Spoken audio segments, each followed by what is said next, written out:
Okay, thank you very much.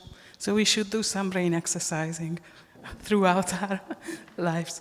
Okay, so let me ask Péter Hegyi, the academic director of the Budapest Hub, and also our last speaker, who is also directing the Center for Translational Medicine at Semmelweis University, to give his talk. Okay, thank you very much for the invitation. There is always one good thing in every presentation. At least this will be the last one. So this could be a good one. Actually, if I look at what I decided to speak about when we speak about sustainable health, it's highly important that we not only need to do research for the future, but we need to feed research with a new generation of scientists. And not only enough to discover things, the second very important issue is we need people at healthcare who can translate those brilliant research, what was shown here, to daily benefit for the society. So we receive plenty of healthcare challenges. Look at COVID-19. We just were speaking about the cognitive function, dementia, cancer research, how a society can answer it. First, of course, we need to do science. Without answering the problems, we cannot go further. But what we need for that? We need talented young people, and we need creative ideas. Without that, we cannot go further. Let's look at how we are doing currently. This is a global trend of the interest of high school students for science. And if you look at including Taiwan, Australia, US, Europe, everywhere in the world, the interest in high school pupils for science is continuously decreasing. We are in danger. However, is this the only problem we are facing? Definitely not. Because we also need healthcare professionals to translate this knowledge for patients' benefit. If we stop today every scientific activity we have done, but all the knowledge would be in use today, what was generated in the past, here is the result, how many people's lives could have been saved. Annually, 1.7 million people die in Europe, but 1.2 million deaths could have been avoided by the society if we use all the knowledge which were generated in the past. Especially in Eastern and Central Europe, I enjoyed very much Peter's figure about how Eastern and Central Europe are behind the Western part. It's exactly the same here, where the scientific activity is not as high as, like in Western Europe, the number of avoidable deaths is also really higher. Of course, these are problems, but we need new solutions, because if we try to use the same way how we created the problems, we definitely not go through. I have to tell that for both parts, we worked huge amount of time to establish two systems. One of them is to bring new scientists in biomedical field, which was developed by the National Academy of Scientists Educations. And the second is, especially for healthcare professionals, how to translate the scientific knowledge for patients' benefit. I just would like to briefly mention the first part, because this is highly important. All Hungarian medical universities are included in the program. Hungarian Research Network institutions including the program. And in Hungary, there are 650 high schools, 300 high schools included in the program. We start every year to introduce biomedical sciences for 1,500 new high school students. They can try themselves in laboratories. We start systematically educating this 14 years population, and 500 of them regularly going after that to laboratories. The next stage, they not only going to laboratories, but they are going to hospitals and research laboratories. And the final ones already have their own projects. Before they go into the university level, there is an in and out system. Of course, the best one can go through, but the other ones who are not performing at age well, they can be out. And highly important that there are two ways how we can look at science. One of them, those who look at science as a profession. And they would like to be really, really discovery scientists. They don't want to do education. They don't treat patients. They just want to be scientists. These are the period where the scientific knowledge is generated, discovered. However, the other part, the translational sciences, as important as the first one, because these are the people who will translate all the brilliant scientific knowledge for real-world benefits. And we also put together a systems education, which is a completely new word. We wrote it down first in Nature Medicine, that we need a completely new model of education, including laboratory practices, including high-ranking scientists, workshops, blended education, and so on. Here are just a couple of pictures how these high school students are working in the laboratories, and of course, as I mentioned, in an advanced stage, high school students also going to hospitals and research laboratories. The program is extremely attractive for young people. This is just in this month, 3 weeks ago, we were in Szeged, a really, really high attendance meeting. Over 2,000 high school students were there, including the presidents of Hungary, including the mayor of the city, including Balázs as well, and all the leaders of the Hungarian research institution. These are highly important. However, as I mentioned, and today I would like to speak a little bit more about the second part, how to translate this knowledge for patients' benefit. So I'm really very proud of being member of Academia of Europea, and this conference also represents that it's highly important to have multidisciplinary, interdisciplinary discussions. And with this huge amount of brain knowledge, actually we developed a new system, which the basics is that those need to do the scientific activities who are next to the patients, because they need to bring back this knowledge for patients' benefits. So this healthcare professional needs to do at least one part of their lives, some science, to understand how to do science, how to interpret science, to provide new knowledge, and communicate back for patients' benefit. We established this program in 2016. The first year started in 2019, and when it's moved to Budapest at 2021, it's actually exploded, and within 4 years, 352 scientists joined from 24 countries. And these including 2/3 of them medical doctors, of course, resident doctors who are treating in the first line of the patients, but this included dentists, psychologists, dietitians, physiotherapists, and so on. And we established in all fields of medicine. This is currently available. And we were very happy to see that not only Hungarian students were interested, but international ones actually as well. But what is this program about? This is not about science. This is about more effective and better healthcare. I just bring a couple of very quick examples. Why is this program important? For example, one of the PhD students from a local hospital from Székesfehérvár joined to Pécs and investigated why people are using in pancreatitis antibiotics so often. Currently in Hungary, every 4 patients of 5 receiving antibiotics in pancreatitis, and this is only an inflammatory disease, not an infectional disease. So it's immediately from the data suggests something wrong. So she not only could be able to identify why we make bad decisions, but immediately put together a guideline. And after that, when she went back after 1 year to their own hospital, they started using the new model. And within a single year, they could decrease the antibiotic usage with 31% and decrease the length of hospitalization as well.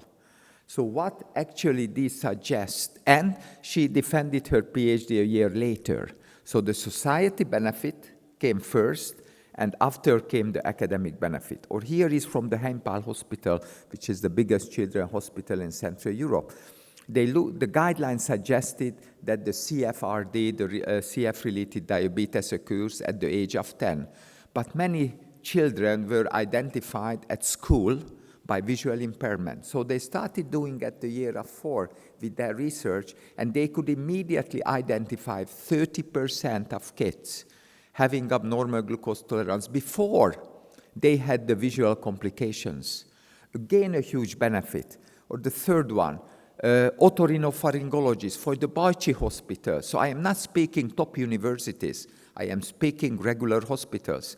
The hospitals, they looked at whether cholesteatoma, which is a benign tumor but often cause here impairment, they had to operate it. But the problem always the recidive attacks. She did the research within a year and not only could publish in one of the most distinguished otorhinopharyngology journal, but next year they immediately changed and used only this operational method. And within a single year, they could decrease with 30% the recidive attack in a hospital within a year. She defended her PhD on Tuesday this week. But first, the patient's benefit came, or the other, urology. Their team, like Tamás Fazekas and Péter Nyiradi, did the research, and Tamás hasn't received a PhD degree yet, but already in the newest prostate cancer guideline, there are 2 articles which is cited and used worldwide. So we must understand that healthcare professionals need to be part of the game. If I look at universities, even universities, only 10% or 15% of healthcare professionals are involved. So I ask the question, how we can expect that our scientific discoveries going back for patients' benefits if only 15% or 10% even at universities doing science by themselves? We have to change our practice in this way. And luckily, not only patients get benefit, but the academic people as well. For example, when we established this at the University of Pécs, immediately the physicians, the gastroenterologists, citation index went up. The number of publications represent the Institute for Translational Medicine, which when I took over this department around, it was 50, the origin impact factor. In 2024, we also had like this 700 impact factors. If you look at even the University of Pécs impact factor, it's even visible when this program started there. So besides patients, besides the scientists, there is a very clear university benefits. And if you look at these journals, these are representing the top scholarly journals worldwide. And this is just the last 3 years top articles which came out from the system. But how we do the teaching, what is the curricula? The 1-year curricula is including all methodologies which are necessary when you would like to apply a new treatment for patients or new diagnostic part. This also allowed very intense biostatistical education, but highly importantly, this includes plenty of soft skills. We don't like in healthcare, okay, let's be a doctor. You don't need to be a business school or whatever. Yes, you don't need, but you have to understand time management. You have to understand leadership. You have to understand adaptability and flexibility. And this is what we call the systems education, when we put every part of the necessary knowledge to use. And of course, everybody has their own projects. So this system, how it works, we have several different ways. We have progress reports when the healthcare professionals provide how they are going with their projects. We have Zoom meetings, group meetings, internationally distinguished scientists, including Nobel laureates, workshop, project meeting. So not like a one-direction education we are using. What we could achieve within 3.5 years, I think these numbers are representing from 24 countries, 40 institutions, over 600 people. Currently, we are running over 700 projects in this program. We could publish really, really high number of papers.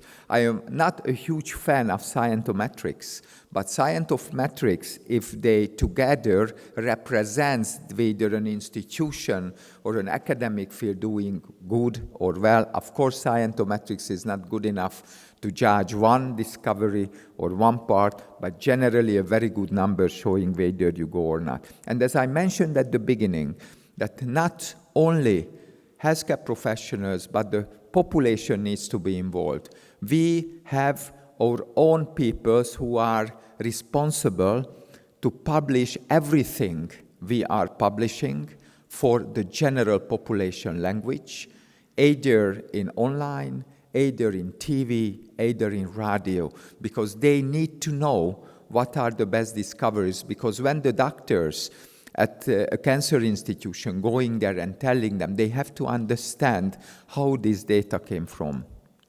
So concerning the educational programs, we developed lots of graduate, postgraduate, and certificate courses where the number of students are truly elevating. We believe that this program and also the high school program can be as a model for doing it for the future, also at European level as well. But we not only will concentrate in the future only biomedical sciences, but we would like to extend it for other scientific parts. We had brilliant discussions in the last 4 months, 4-5 discussions with Ferenc Krauss, and we decided to move forward, and the high school program in mathematics, informatics, physics will start September 2025. We can say that not only the high school students and healthcare professionals are interested very much of our program, but we must say now that Hungary is a global leader of science education. These programs are not existed in most of the countries. And concerning the first part, how to find new young talents for science were published in Nature Medicine.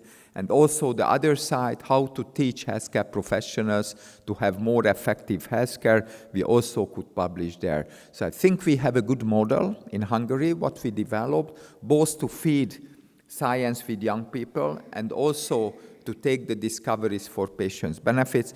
And I would like to close my presentation with a short video which will actually will show how the international experts are thinking about the program.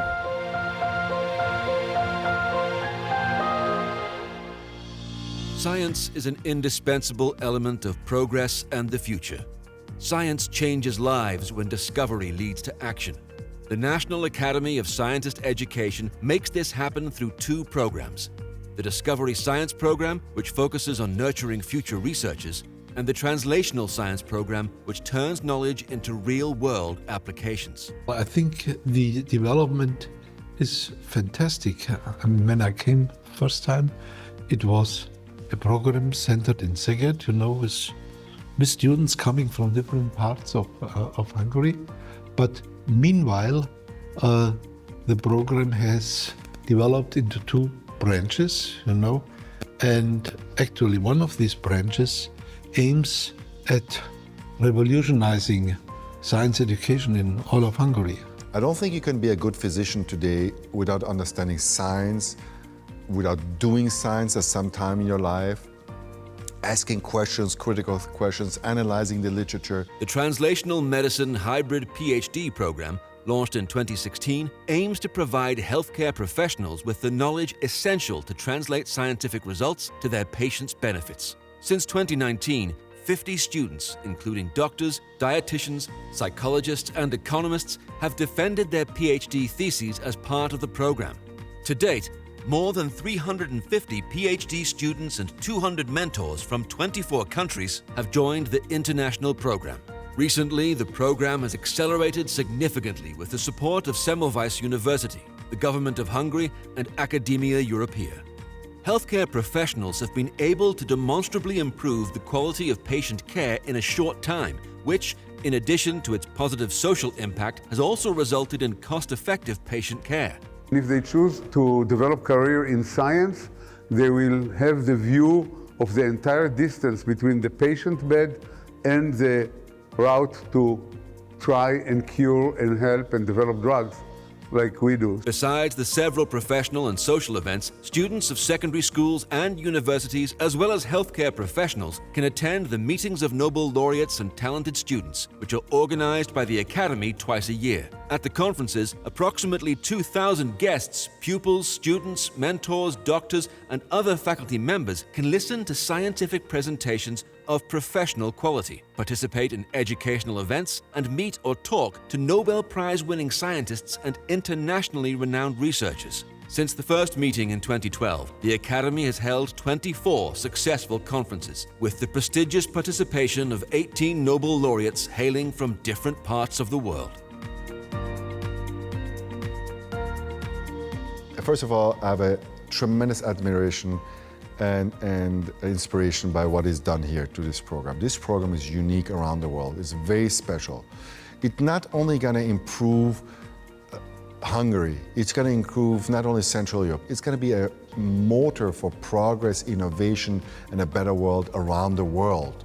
The capital that you are building through this program, human capital, social capital, and potential economic capital, this is a great investment, and I really think that every country should have programs like this, and I think that you should invest as much as you can afford it. Peter Hegyi convinced me that it's a good idea to train young people of the area of Szeged, and knowing Peter Hegyi, I know that he is a very hard worker, very enthusiastic, and I just got infected by his enthusiasm. All I can say is I'm very impressed, and I hope it continues like this.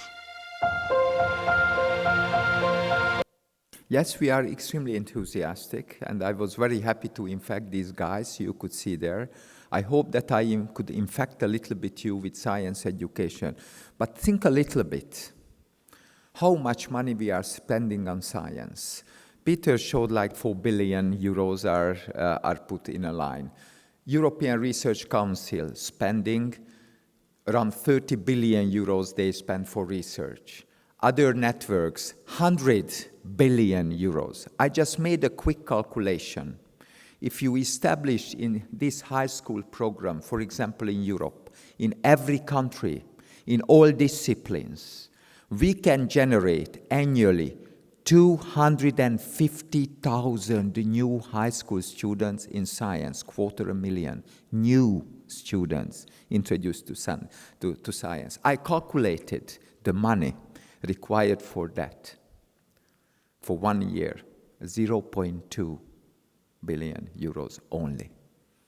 Do we do currently enough effort in Europe to do so? Definitely not.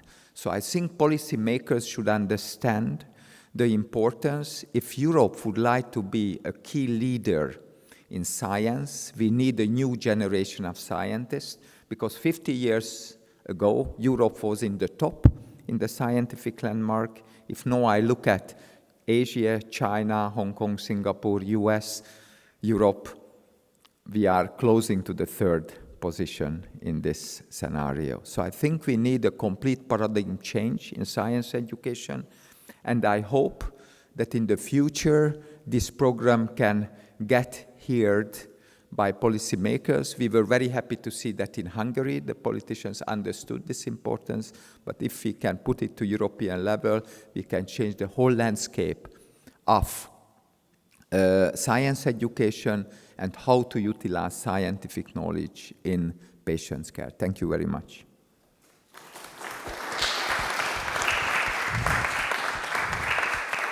Thank you very much, Peter, for this highly inspiring talk, and everyone who knows, not only from this talk, but from the events, it's really an excellent initiative, and I hope that it will be exported globally to the global level and showcase how Hungary is leading also in this field due to mostly your enthusiasm and of your team. Sid? Yeah, very impressive and extremely inspiring.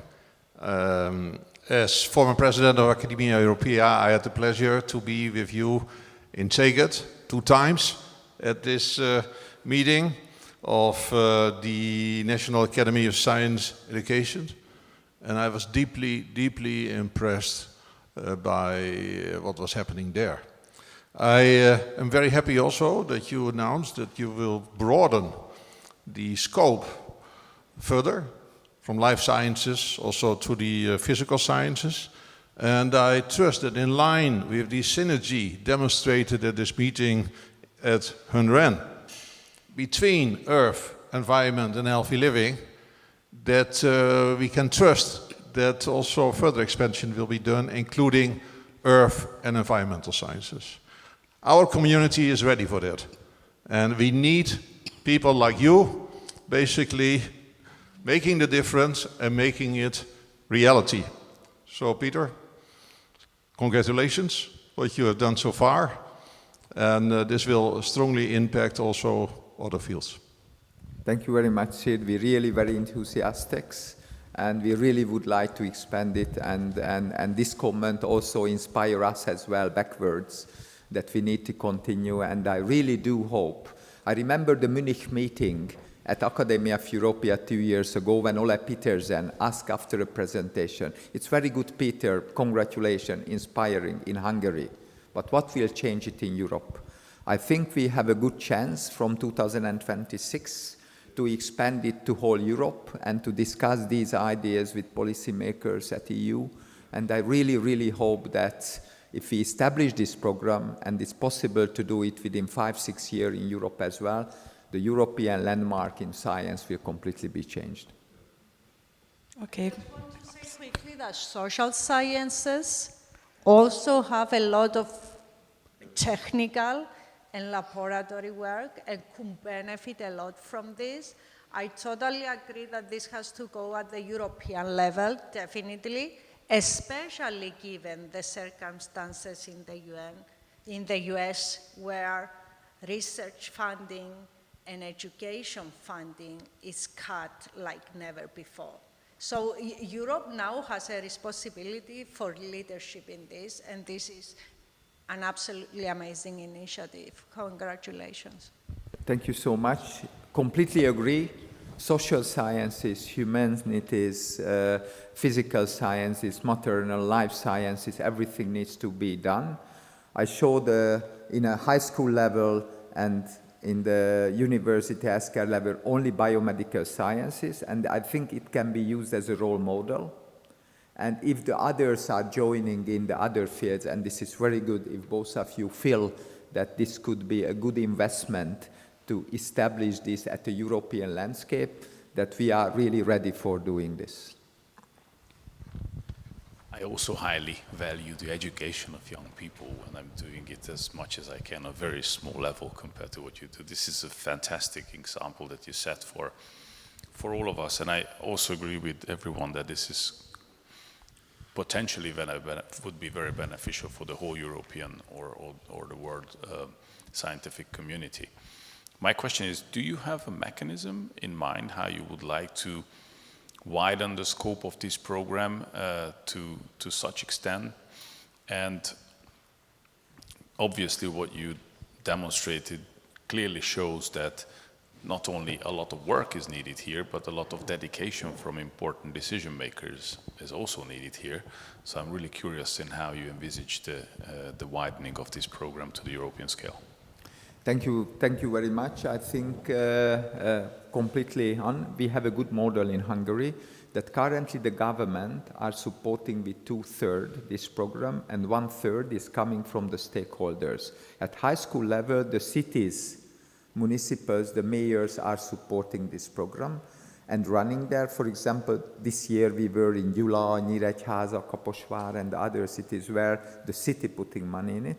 Concerning higher education level, HUN-REN putting also the 1/3 to the program to involve the Hungarian Research Network and the universities also. So we not only have the program, the professional program, but we have a very good way how to do that.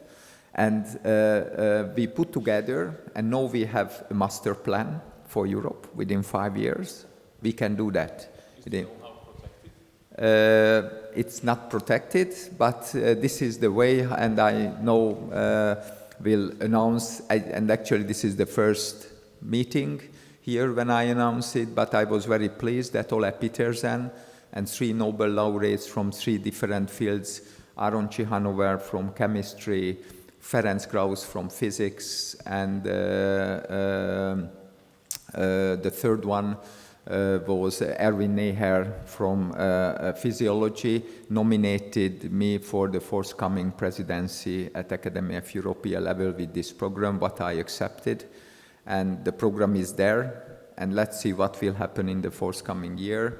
We are fully ready to make a big change in science education in Europe if it comes through. Thank you very much, Peter. And I have a question concerning this initial selection procedure of talented young students. You know, have you developed a routine which can be widened to an European level or adapted to each country individually? So, can you share a little bit? Yeah, very good point. We discuss huge amount of times. Who should we call talented? Who should we call dedicated?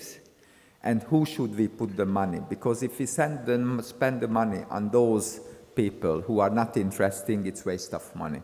If we spend the money on those people who has no talent at all, neither curiosity, we lose the money. So therefore, we built up 4 levels of steps, because we also need to consider that there are early birds, but late bloomers as well. So we have to handle these whole situations. So first, the first level, when they show whether they are interested in or not. This is what I showed 1,500 kids. Whether they come once to the lab. So we involve each year 1,500 is coming. So this is one level. This shows whether they are interested in or not. But we are spending only 1 laboratory exercises for them. After, we will see whether they choose that they would like to spend 1 year in this program with 6 different laboratory exercises, plus the Nobel program part, but the others. So this is a selection. 1,000 are out who are not interested, and we're spending this money only on the 500 who are interested in. When they finish it, the third level is when they see that they will choose life sciences, healthcare, or whatever on it. We would like to understand the third level, whether they are mostly interested in healthcare or mostly interested in research. So we put them to hospitals and we take them to research labs. And these are the dedication, what we would like to, their orientation we want to understand. And the final step, at the stage of the university or HUN-REN, this is when we are looking at whether how much they are talented. Because for success, you need 99% hard work and dedication and 1% talent. So at that stage, we are checking whether how much they also have the talent. And when we provide the scientists for Hungarian Research Network, this 150 gold category students or the universities, they are selected. The dedication orientation is a longer selection process, and whether talent or not, if you have a word with them, you immediately can find it out how much they look at. So by the time they are going to a laboratory to be a student of one of the leading scientists, they have no, lottery whether they get the good students or not. But this is highly important. First, we started to teach everybody after we realized it doesn't work because they have different levels. So we have to build up a multiple educational system. This is also included the systems education protocol, how we use it. Okay, thank you very much again, Peter, and thanks for the fantastic sharing this initiative and these thoughts. So before closing, we have some sessions and discussions about today's program, and we had really interesting and insightful talks, excellent talks, and I have previously agreed or asked Tom and Peter to give some summary or share their thoughts about the challenges and opportunities they have identified during this morning's talk. So, Tom, the floor is yours. Thank you very much. Basically, I would have said that for session 1, the dominant theme was ecosystem services. And within that dominant theme, you had 3 things that stood out to me anyway. The first was the need to quantify. I think it was Lord Kelvin who said that if you can't put numbers on the science that you're doing, it's only stamp collecting. So you need to quantify so that you know that what you've collected and the data that goes with it. Second aspect, which our speaker Phoebe pointed out, was monetizing. Now, monetizing is important because monetizing generally is the only way that you're going to get politicians' attention. And there's various interesting ways to do that. During the conversation, the value of clean air got mentioned, and indeed there's huge amount not only of literature on that, but actual practical application. The United States was trading clean air permits. So these are ways that you can actually monetize an intangible and environmental good. There's some jargon, economic word for it, which I've forgotten. I think it's an externality, isn't it? It is, right. Good. And the third aspect with ecosystem services is to protect them. I mean, you want them still to be around. You want them to be around for future generations, and the buzzword for that is intergenerational equity. I certainly would like my grandchildren to know what a forest looks like or what a grassland looks like. So they're probably the three major themes, and I'm going to try to ensure that you can remember them by pointing out that the acronym for those three, the first one begins with the letter Q, quantify.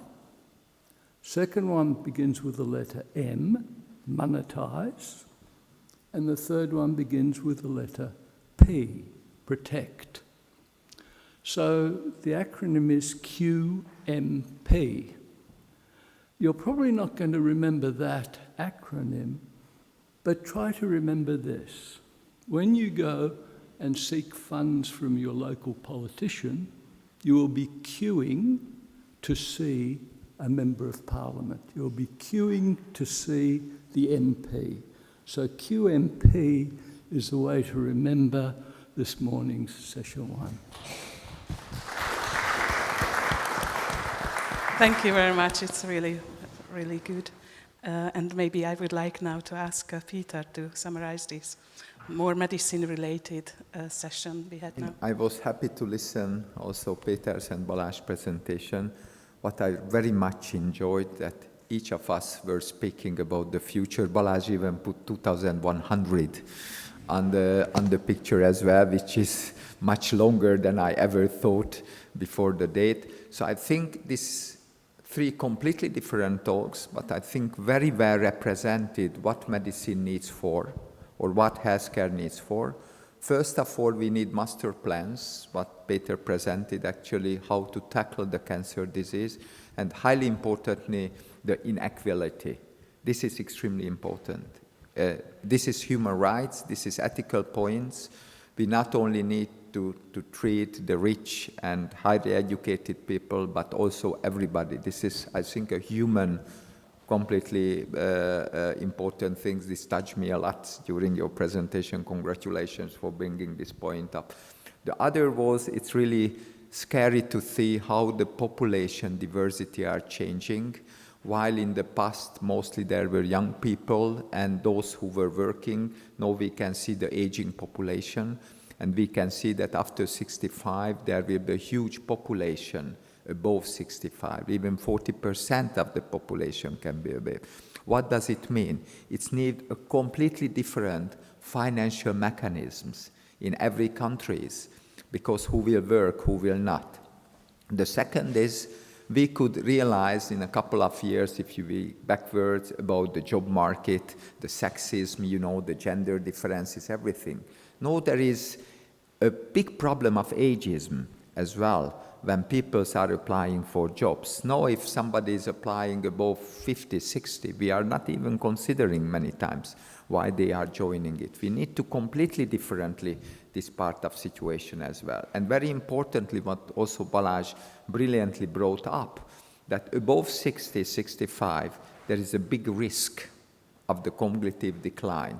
But showing the 1-2%, I hope once I will be, as Peter mentioned, in the top one, we must learn what this 1-2% are doing, keeping in the shape. I would like to know this secret, and I would like to do it as well. But definitely there are mechanisms which allow us to keep it going. So I think it's very, very important in all aspects, and also we were thinking if we change the science education also in these kind of fields, if we put the three things together, I think this open up thousands of questions and works for the future. So I am sure that in healthcare there will be no unemployed scientists, because there will be much more problems than we faced before in there. So I was very, very pleased to listen to the third one. Thank you.